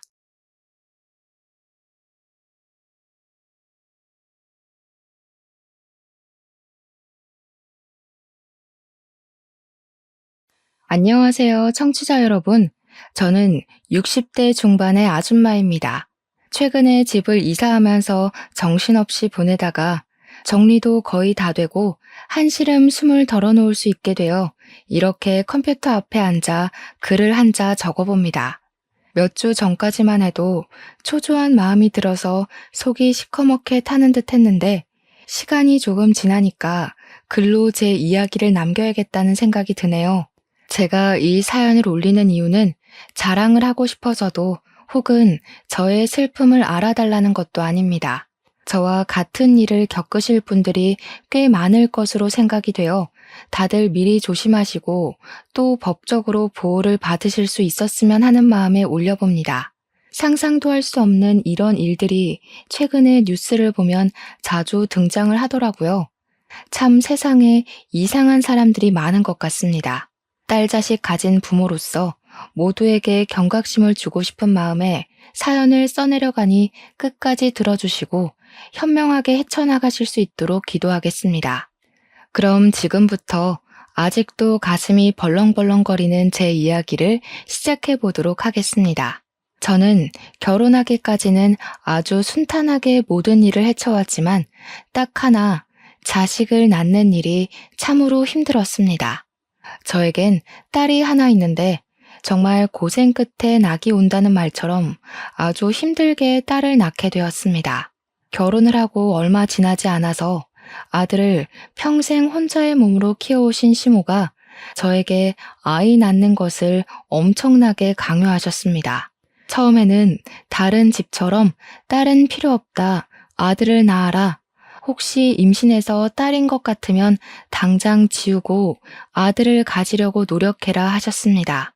그때만 해도 병원에서 암암리에 성별이 딸이면 낙태 시술을 해주기도 했기 때문에 시모는 저에게 이것저것을 강요하셨습니다. 임신해서 배 모양이 퍼지면 딸이고 동그랗게 나오면 아들이다. 과일이 당기면 딸이고 고기가 당기면 아들이다 하시면서 아들을 낳아야 한다고 하셨습니다. 시모의 말처럼 딸이라도 임신을 했더라면 참 좋았을 텐데 이상하게도 우리 부부에게 아이가 들어서질 않았습니다.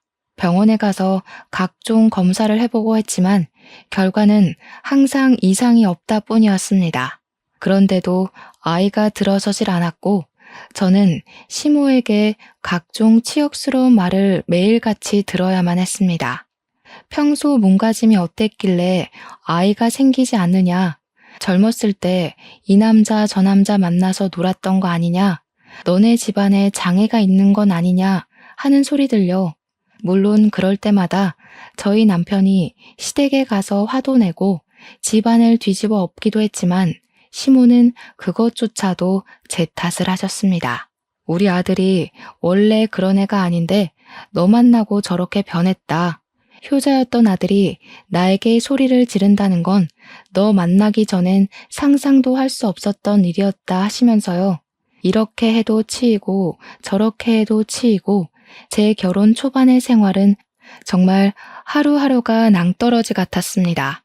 시모는 저에게 지네를 달인 물을 마시면 애가 잘 들어선다면서 보기에도 징그러운 그것들을 다려 억지로 먹이시기도 했습니다. 정말 장희빈이 사약을 받았을 때의 기분을 표현하면 딱 그때와 같을 거라 장담합니다. 시모는 말도 안 되는 미신을 믿어서 소변이 묻은 속옷을 아들 낳은 집 대문 앞에 파묻으라고 하질 않나. 부적을 태워서 나온 재를 배에 뿌리라고 하질 않나. 정말 그 곤욕스러운 짓을 매주 한 번씩 해야 했습니다.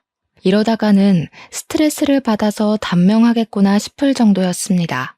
오죽하면 우리 남편이 시모에게 엄마가 하도 스트레스를 주니까 애가 더 들어서지 않는 것 같다고 집에 찾아오지 말라고 엄포를 놓았죠.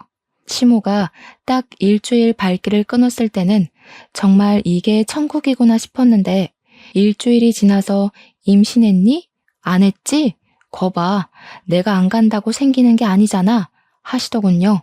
고작 일주일 만에 어떻게 임신 사실을 알겠습니까? 시모는 그냥 저를 괴롭힘으로써 스트레스를 푸셨던 것 같습니다. 그 일주일이 지나고 나서 또 매주 찾아오셔서 저에게 각종 미신들을 이행하라고 요구하셨습니다. 저는 스트레스성 만성 두통까지 겪게 되었고 남편에게 이민이라도 가고 싶다고 엉엉 울면서 매달렸습니다. 결국 그 당시에는 지금처럼 기술이 발달하지도 않았던 시험관 시술이라는 것을 하게 되었습니다. 지금처럼 체계가 잘 잡혀 있는 것도 아니었고 기술이 발달한 것도 아니어서 실패가 되는 경우가 허다했습니다. 하지만 그렇게라도 하지 않으면 시모의 등살을 버텨낼 자신이 없었기에 저는 뼈를 갈아내는 심정으로 시험관 시술에 참여하게 되었습니다. 처음 실패는 그럴 수 있다. 두 번째 실패는 다음이 있다 하면서 버텼지만 8차까지 이어진 실패에 저희 부부는 망연자실했죠. 둘 중 한 명에게라도 이상이 있었으면 그러려니 하고 넘어갈 텐데 둘 다 정상적인 몸을 가지고 있음에도 아이가 생기지 않으니 시모는 저에게 너네 집안의 업보 아니냐고 조상님 중에 매국노가 있었던 거 아니냐는 막말까지 하셨습니다. 저에게 굿을 해보라고 1,000,000원이면 한다더라 하면서 무당을 여러 소개해 주시기도 했었죠. 그 당시 물가로 1,000,000원이면 정말 어마어마한 돈이었거든요. 게다가 저는 그런 미신을 믿지도 않았고요. 8차 시험관을 실패했을 때 병원에서도 저에게 몸이 회복할 시간이 필요하니 조금 쉬었다가 하는 게 좋겠다고 했습니다. 계속된 실패로 시모는 언제라도 저를 쫓아낼 준비를 하고 계셨고 남편에게 밖에다가 씨를 뿌려오라고 대놓고 말씀하시기도 했죠. 새 장가를 들어도 괜찮겠다 하시며 제가 보는 앞에서 다른 여자들의 사진을 들고 나타나시기도 했습니다. 그때마다 저는 애를 가지지 못한 죄인이라 아무 말도 하지 못했습니다. 우리 남편이 담배를 뻑뻑 피워대며 시모에게 난리를 쳐주었기에 부부관계를 유지할 수 있었습니다. 남편은 시모가 그럴 때마다 항상 제 손을 꼭 잡고 나는 너밖에 없다. 너 말고 다른 여자랑 재혼할 생각도 없고 아이를 가질 생각도 없다며 제 편을 들어주었습니다.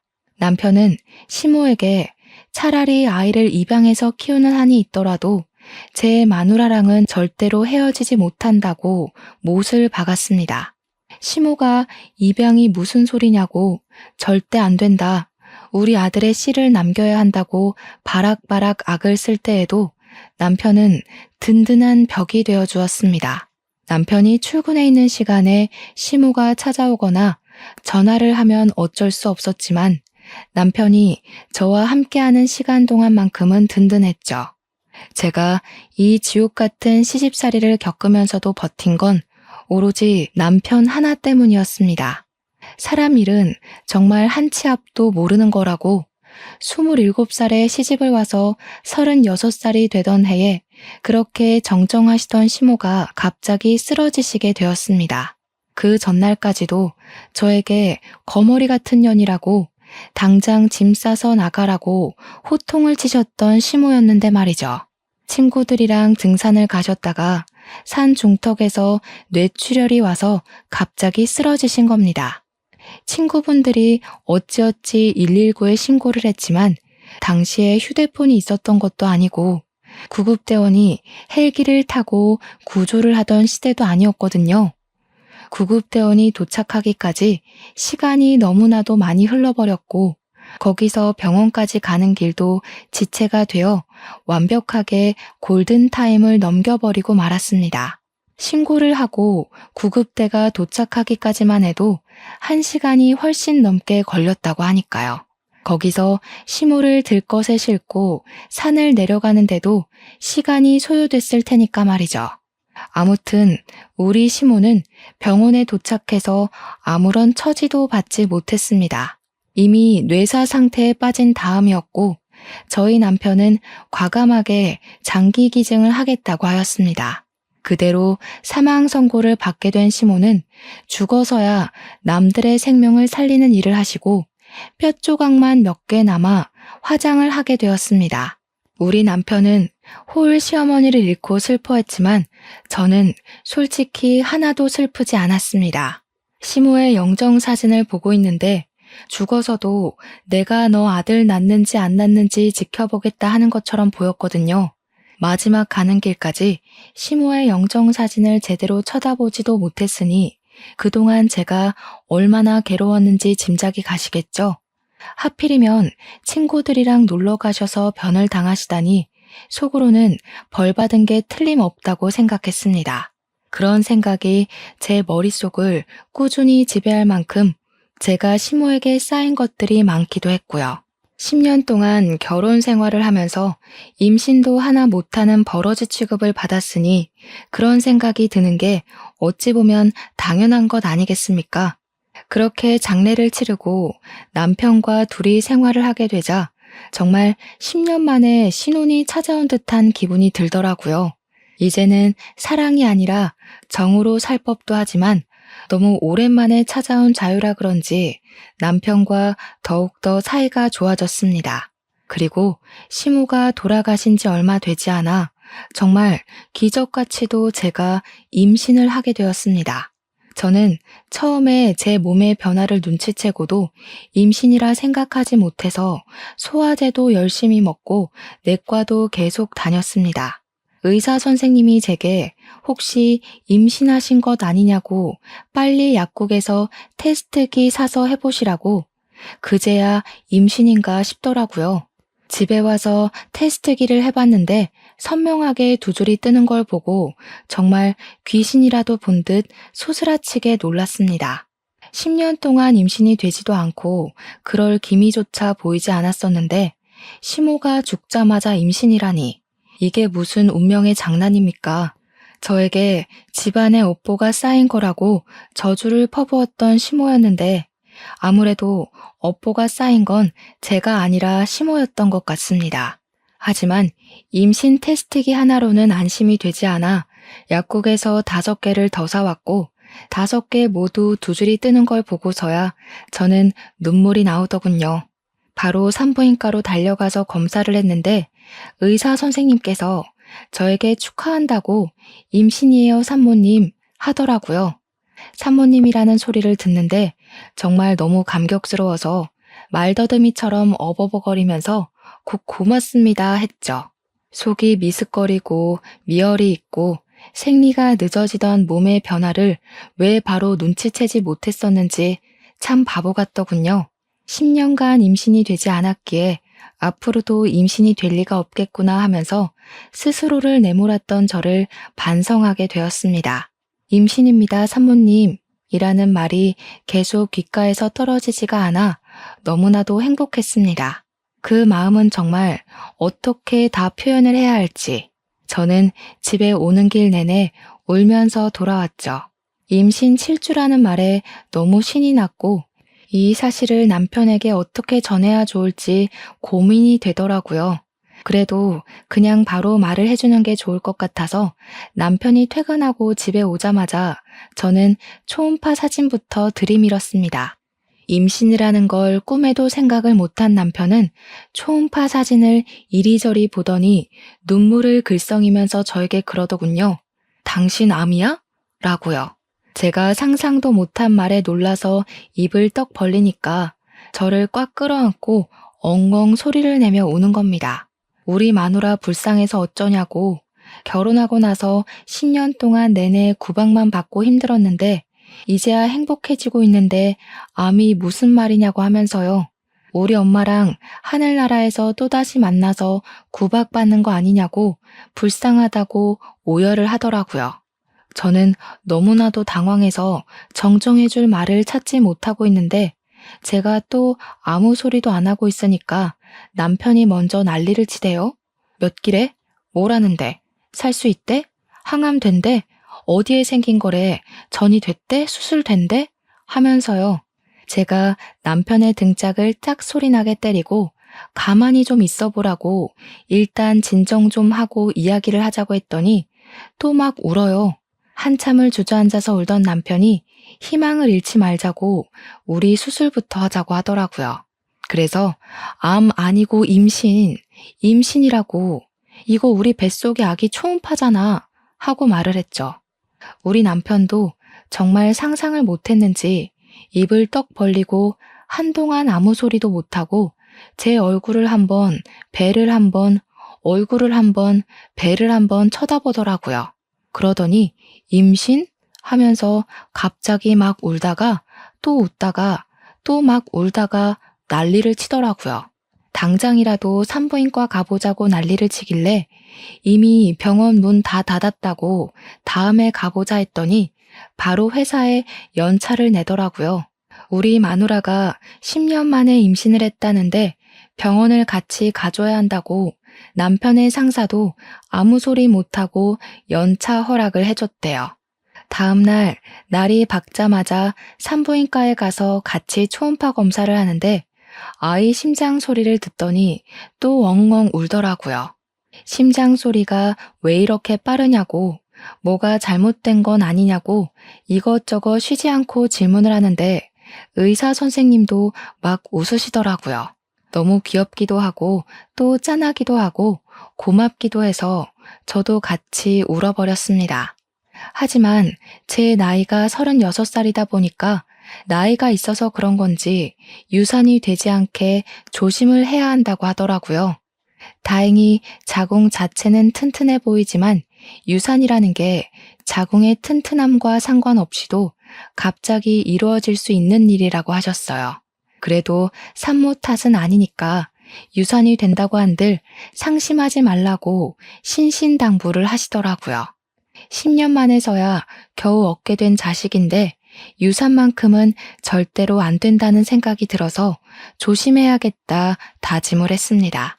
남편도 의사 선생님께 그런 걱정하지 마시라고 유산이 되어도 절대 마누라 탓 안 할 거라고 약속까지 걸었습니다.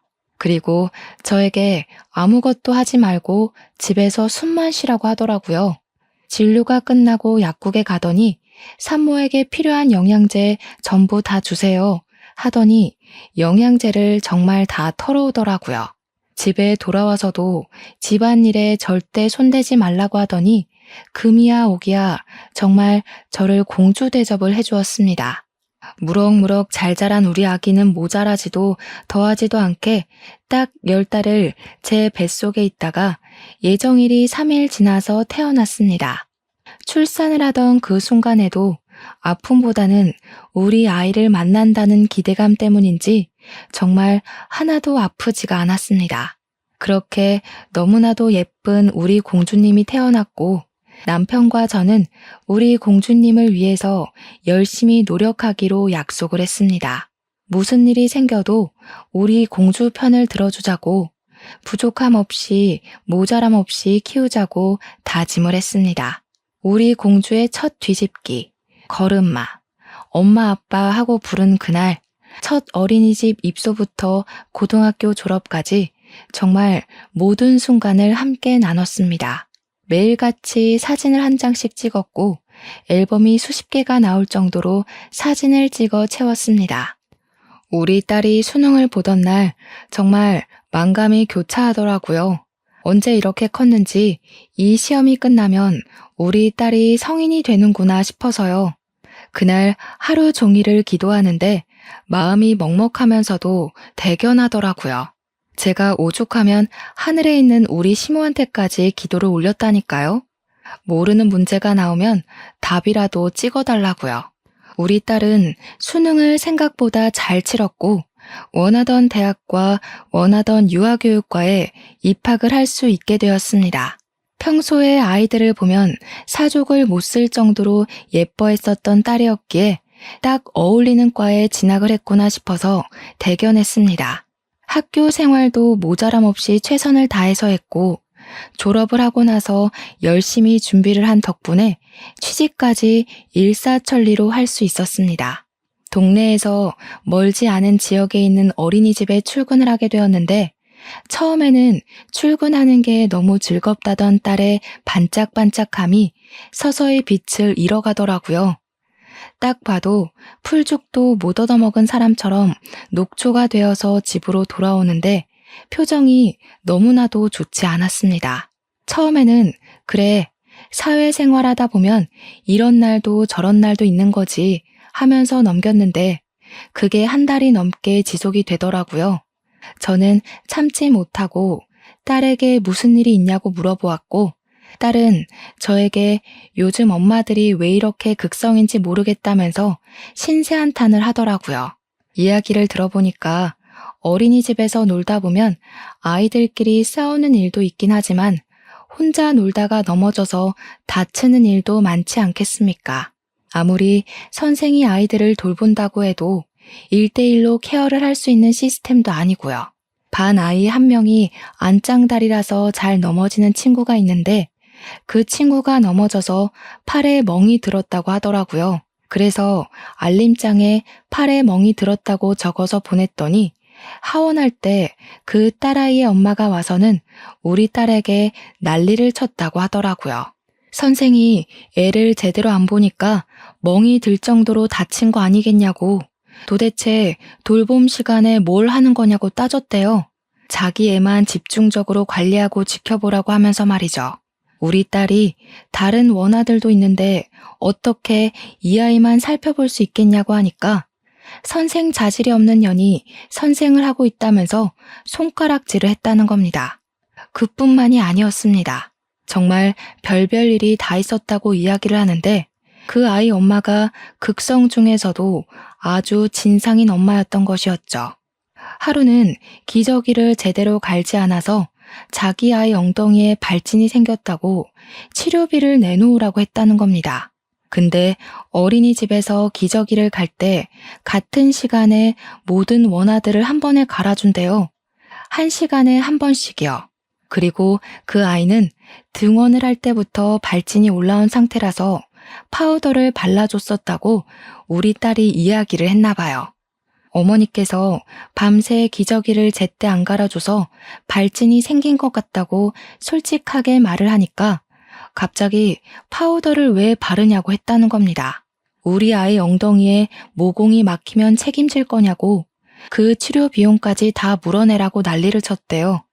자기 아이가 다쳤을 때는 어린이집에 찾아와서 년년거리면서 삿대질을 하고 자기 아이가 다른 친구를 핥히었을 땐 애들끼리 그럴 수 있는 거 아니냐면서 어물쩍 넘어가고 저희 딸이 그 아이 엄마한테 다른 친구 부모한테 사과라도 하셔야 하지 않겠냐 하니까 뭘 이런 걸로 사과를 하라고 하냐면서 따지더래요.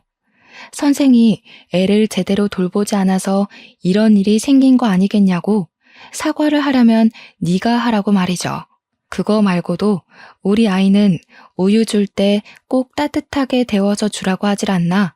딸기가 간식으로 나오면 딸기는 잘 안 먹으니까 메론으로 주라고 하질 않나. 급식에 미역국이 나오는 날에는 국 먹다가 미역이 목에 걸리면 어떻게 할 거냐고 따지고 그랬대요. 정말 사소한 거 하나하나까지 우리 딸의 탓을 하면서 감나라 배나라 하니까 우리 딸이 스트레스 받아서 미치겠다고 울더라고요. 그걸 보는데 정말 제 가슴이 미어지는 줄 알았습니다. 저도 우리 딸을 얼마나 귀하게 키웠는데요. 결국에는 어린이집을 그만두고 싶다는 말을 하길래 저와 남편은 그만둬도 괜찮다고 이야기를 했습니다. 일한 지 고작 8개월밖에 안 돼서 이렇게나 스트레스를 받고 있는데 도대체 평생 동안 어떻게 일을 한단 말입니까? 다른 어린이집을 가든지 아니면 다른 일을 해도 아직 20대 중반밖에 되지 않았으니까 괜찮을 것 같다고 용기를 주었습니다. 우리 아이는 바로 어린이집에 사표를 내게 되었고 3개월간 무엇을 할까 고민을 하더니 저와 남편에게 꽃꽂이를 배우고 싶다고 하더라고요. 당시에 플로리스트라는 직업이 각광을 받고 있을 때라 좋다고 생각하긴 했어요. 딸처럼 정적인 직업이기도 했고 우리 딸이 꽃 키우고 화분을 키우는데 취미가 있었거든요. 저랑 남편은 좋은 것 같다고 그건 여러 사람이랑 같이 붙어서 일을 해야 하는 게 아니니까 괜찮을 것 같다고 응원을 해주었습니다. 그래서 강남의 유명한 플로리스트가 운영한다는 꽃집에서 취미반 수업부터 들어보라고 강의를 결제해 주었어요. 3개월간 취미반 수업을 듣고 난 딸은 전문적으로 배워보고 싶다고 말을 했고 전문반도 등록을 해주었습니다. 저희 부부의 재산이 적지 않은 편이라 그나마 다행이었죠. 딸이 하고 싶다는 일을 지지해 줄 수 있는 능력이 되었으니까요. 그렇게 1년을 열심히 공부한 덕에 우리 딸은 꽃집에 취직을 했고 3년간 가게 운영하는 걸 지켜보고는 자기 가게를 차려보고 싶다고 말을 했습니다. 모아둔 월급도 있고 가게도 대출을 받아서 해보겠다고 하길래 저희 부부는 그러지 말고 새 출발하는 기념으로 가게를 차려주겠다고 했어요. 우리 딸 나이 30에 꽃가게 주인이 되었고 운영이 잘 되면 나중에 원데이 클래스도 해보고 싶다고 아주 포부에 가득 차 있었습니다. 꽃집을 운영하면서 우리 딸은 점점 화사해졌습니다. 혼자 일을 하니까 스트레스 받을 일도 거의 없었으니까요. 그렇게 1년이라는 시간이 지나고 31살이 된 딸이 남자친구를 만나는 걸 한 번도 본 적이 없어서 저희 부부는 슬쩍 선자리라도 한번 주선을 해볼까 하고 생각을 했습니다. 딸에게 넌지시 운을 떼니까 이미 만나고 있는 사람이 있다고 말을 하더라고요. 그래서 한번 소개해 줄 수 있냐고 물어보니 고개를 끄덕였습니다. 식당에서 만나기로 약속을 잡고 예약까지 다 마친 채로 그날이 왔고 룸에서 기다리고 있는데 딸이랑 딸 남자친구가 들어오더라고요. 근데 바닥에 앉아서 먹어야 하는 룸으로 되어 있으니까 예비사위가 무척 당황을 하더라고요. 자기가 룸은 좀 불편하다고 하는데 그게 무슨 소린가 싶어서 쳐다봤죠. 그러니 직원에게 의자에 앉는 자리는 없냐고 하더라고요. 어디가 아파서 그러냐 하니까 혈액순환이 잘 안 돼서 바닥에 앉으면 다리가 저리다고 하는 겁니다. 아니 고작 그런 이유로 굳이 자리를 바꿔달라고 요구를 하는데 좀 그렇더라고요. 솔직한 말로는 별로 마음에 들지 않았습니다. 보통 같으면 불편해도 그냥 앉지 않습니까? 이유도 가짱게 혈액순환이 뭡니까? 집에서는 어떻게 생활을 하는지 참 궁금하더라고요. 음식이 다 차려져 있는데도 박박 우기니 결국 자리를 바꿔 앉게 되었습니다. 그런데 참 무더운 한여름 날씨였는데 말입니다. 아무리 식당에 에어컨이 빵빵하다고 해도 되게 긴 바지를 입었더라고요. 다리가 짧은 건지 기장 수선을 안 한 건지 딱 봐도 기장이 길어 보여서 2단 정도 수선해주고 싶은 그런 바지 말입니다.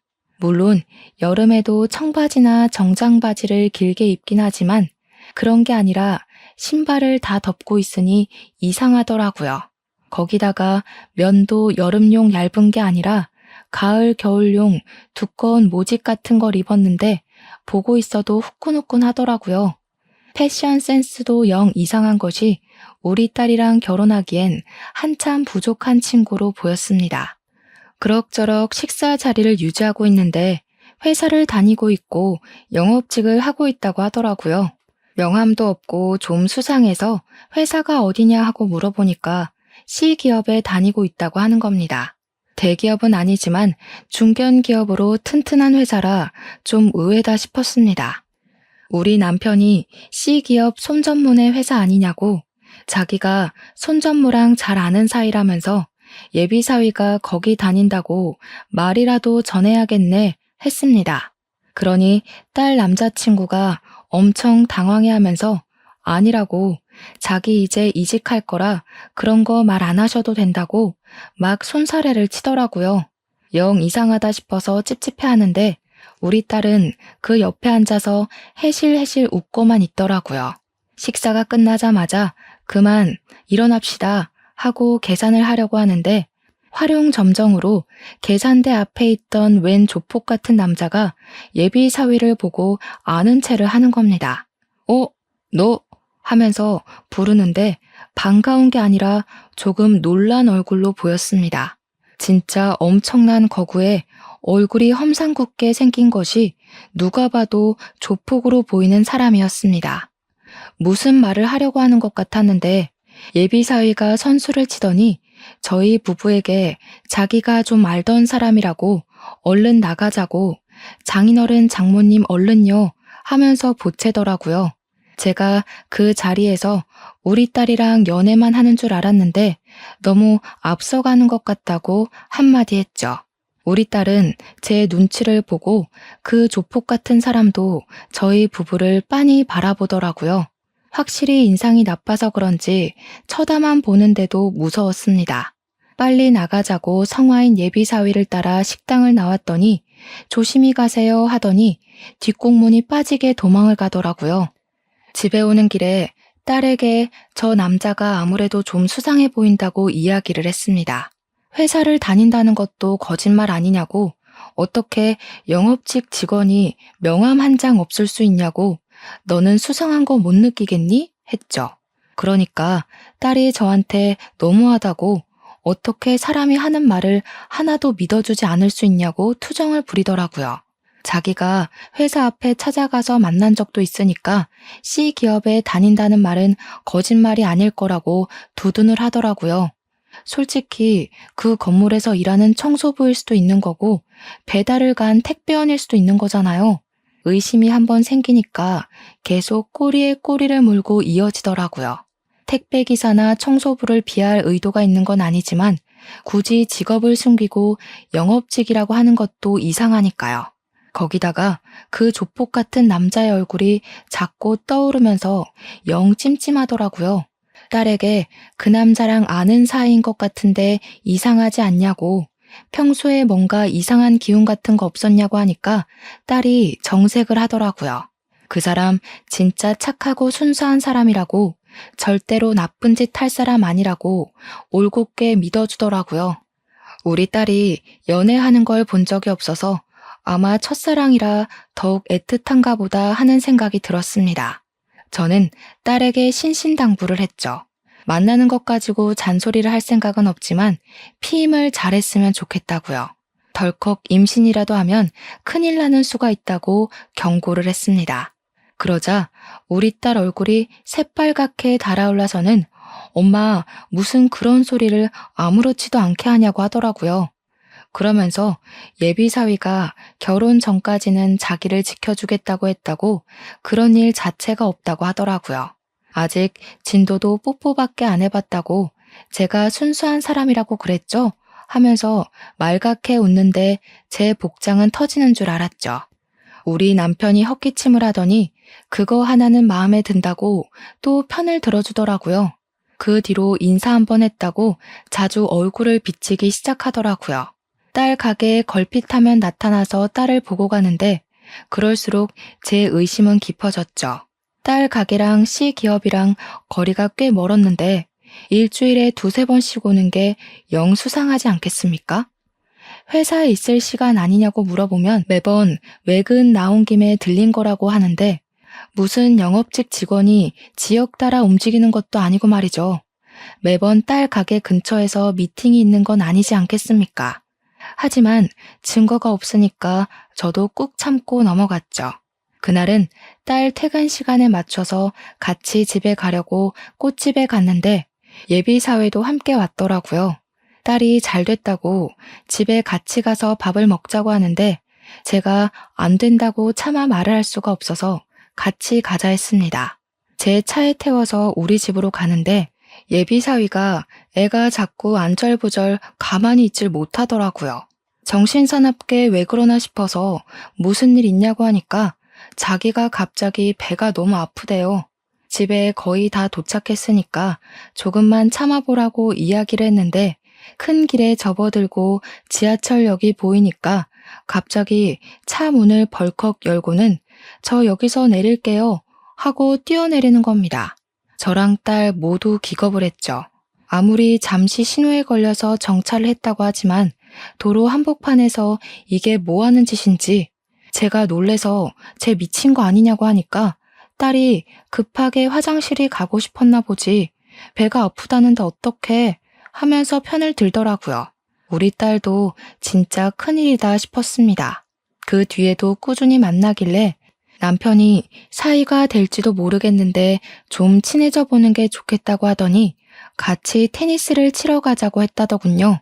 근데 글쎄 테니스가 아무래도 몸을 쓰는 운동이다 보니 복장을 가볍게 입잖아요. 또 어디서 말도 안 되는 긴 바지를 주워 입고 나타난 거죠. 바지 밑단이 길어도 너무 길어서 운동하는 내내 바지 밟고 넘어지지를 않나. 아무튼 우리 남편이 헛웃음을 지었다고 하더라고요. 긴 바지에 두꺼운 긴 양말까지 꽁꽁 싸매 신고 와서는 운동을 하는데 그게 잘 되겠습니까? 땀만 뻘뻘 흘렸대요. 남편이 운동이 끝난 뒤에 남자라면 같이 사우나도 가보고 해야 하지 않겠냐고 사우나에 가자고 했대요. 그러니까 자기는 밖에서 못 씻는다고 사람들 많은 목욕탕 가면 부끄러워서 싫다고 하더라는 겁니다. 땀 냄새가 진하게 나는데도 굳이 집에 가서 씻겠다고 가버렸대요. 저한테 남편이 와서는 조용하게 그놈 엄청 작아서 부끄러운가 본데? 하더라고요. 이야기를 듣는데 어찌나 기가 막히던지 하나하나 마음에 드는 구석이 없었습니다. 예비사위가 제 차에서 그렇게 뛰어내리고 남편이랑 테니스를 다녀온 이후에 뭐 이렇다 할 연락이 없더라고요. 남편 편에 전해서라도 그날 그렇게 뛰어내린 것에 대한 변명이 있을 줄 알았는데 아예 모르쇠로 일관하는 건지 그렇게 또 시간이 지난 어느 날 심상치 않은 기류가 흐르기 시작했습니다. 우리 딸이 이상하게 출퇴근을 할 때마다 불안한 기색을 보이더라고요. 무슨 일이 있구나 싶어서 딸에게 물어보니까 요즘 밖에서 누가 기웃기웃하는 것 같다는 느낌이 든다는 거예요. 착각인 줄 알았는데 시선도 느껴지고 누군가 뒤쫓아오는 소리도 들었다고 하면서 불안해 죽겠다고 하더라고요. 그래서 제가 며칠간 같이 출퇴근을 했는데 딸이 제가 사라지고 나면 또 누군가가 지켜보는 듯한 시선이 느껴진다고 자기가 예민한 건지 뭔지 모르겠다고 하더라고요. 하나밖에 없는 딸 신변에 문제가 생기면 큰일이니 가게 근처에 CCTV를 여러 개 달아두었습니다. 딸이 CCTV가 생기니까 안심하고 출퇴근을 했는데 며칠 뒤에 저에게 당장 가게로 와줄 수 있냐고 연락이 왔습니다. 놀래서 남편이랑 같이 가게에 갔는데 예전에 식당에서 만났던 그 조폭 같은 사람 기억나냐고 딸이 상기가 되어서 묻더라고요. 그래서 기억난다. 예비사위랑 뭐 아는 사이 같았던 그 사람 말이지 하니까 그 남자가 계속 가게 근처를 서성인다는 겁니다. CCTV를 보여주는데 기억이 확 나더라고요. 며칠 분의 CCTV를 전부 돌려봤는데 곳곳에서 그 사람이 딸 가게 근처를 배회하는 것이 고스란히 찍혀 있더라고요. 제가 딸에게 그랬습니다. 그놈 이상한 놈 같다고 하지 않았냐고 결국에는 이 사달이 나는 거라고 당장 헤어지라고 했죠. 근데 우리 남편이 그러더라고요. 요즘 데이트 폭력이다 뭐다 말 많은데 바로 헤어지면 어떤 보복이 올지 모르는 거 아니냐고요. 우리 딸은 막 벌벌 떨기 시작했죠. 혼자서 운영하는 가게이다 보니 무섭죠, 당연히. 그 뒤로 저랑 남편이 계속 번갈아 가면서 딸이랑 출퇴근도 같이 하고 최대한 가게에 있으려고 노력을 했습니다. 가게 근처에서 서성이는 그 남자를 찾아서 헤매기도 했고요. 예비사위는 여전히 가게를 찾아왔고 그럴 때마다 제가 탐탁지 않은 눈빛을 보내고 있었습니다. 그러던 어느 날 남편이랑 저랑 딸을 먼저 출근시키고 일이 있어서 조금 늦게 딸 가게에 갔는데 그 남자가 가게 앞에 딱 서 있더라고요. 제가 저기요 하고 부르니까 저를 돌아보면서 네? 하더라고요. 그래서 왜 자꾸 우리 딸 가게 앞에서 서성이냐고 CCTV로 다 봤다고 했죠. 영상 증거까지 다 있으니까 스토커로 신고를 하겠다고 여기 왜 자꾸 찾아오시는 거냐고 했습니다. 그러니까 껄껄 웃으면서 오해가 있으신 것 같은데 마침 할 이야기도 있으니 안에 들어가서 이야기를 좀 나눠도 되겠냐고 하더라고요. 어떤 사람인지 알고 가게 안으로 들이겠냐고 하니까 경찰 신분증을 보여주는 게 아니겠습니까? 제가 놀래서 조폭 아니었어요? 하니까 오히려 그 형사분이 당황하시더라고요. 그런 거 절대 아니라고 인상 때문에 오해를 받긴 한다고 하시면서요. 딸 가게에 같이 들어가니 딸이랑 남편이 놀래더라고요. 그래서 이분 조폭 아니고 형사실에 할 말이 있으시다네? 했죠. 그러더니 우리 딸에게 물어보시더라고요. 혹시 최민성 씨와 교제하시는 여자분 맞습니까? 그러자 우리 딸이 네네 맞아요 하면서 고개를 끄덕였죠.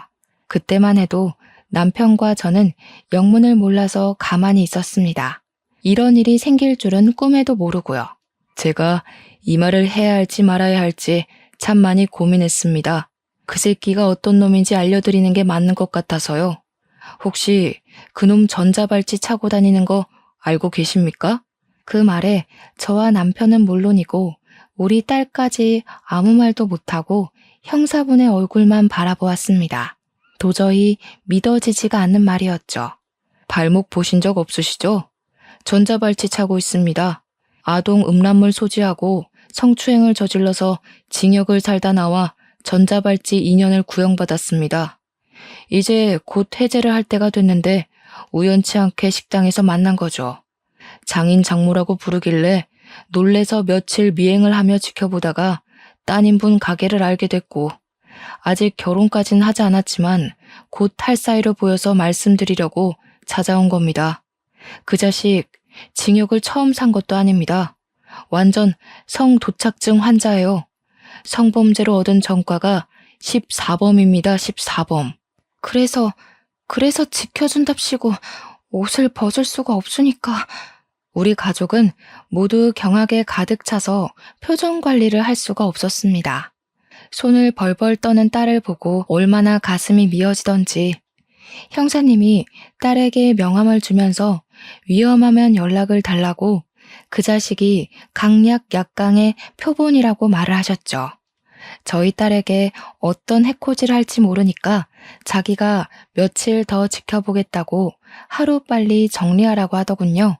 저랑 남편도 형사님 말을 듣는 게 좋을 것 같다고 하니 딸이 고개를 끄덕였습니다.